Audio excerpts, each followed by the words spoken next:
बहुत पछतैबे सुन ले रे काजल, बड़ी पछतैबे सुन ले रे काजल, छोड़ी के तेहू जइबे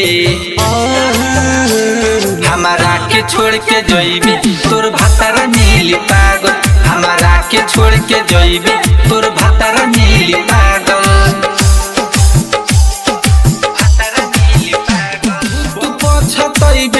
सुन ले रे काजल, बड़ी पछतैबे सुन ले रे काजल, छोड़ी के तेहू जइबे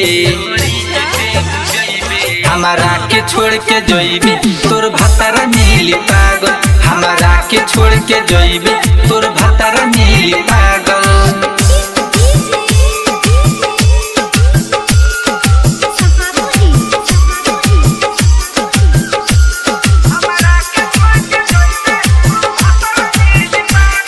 लोरू बहैगे जब याद आई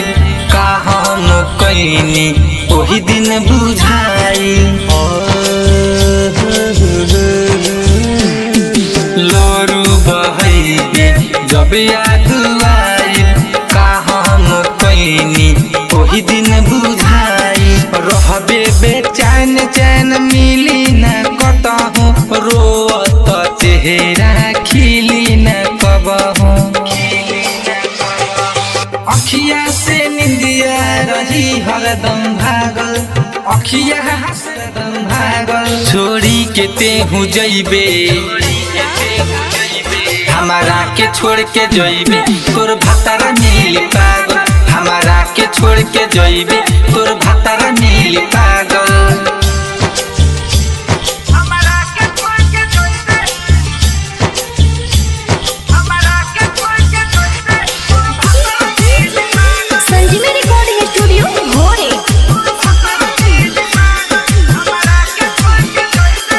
राइटर प्रेम बहुत समझैले आज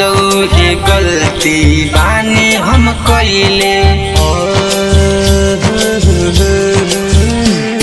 सिद्धू तिवारी बहुत समझैले आज ये गलती बानी हम कैले, तोहनी के जाल में गइनी हम फांसी, सैले सही हंसी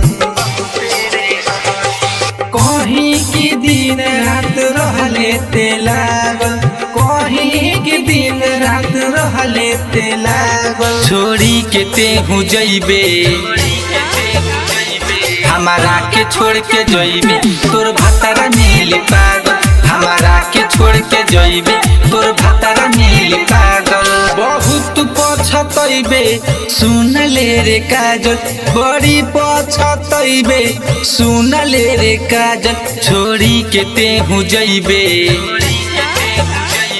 हमारा के छोड़ के जइबे तोर भातार मिली पागल, हमारा के छोड़ के जइबे तोर भातार मिली पागल। बहुत पछतैबे सुन ले रे काजल, बड़ी पछतैबे सुन ले रे काजल, छोड़ी के तेहू जइबे हमारा के छोड़ के जइबे तोर भातार मिली पागल, हमारा के छोड़ के जइबे तोर भातार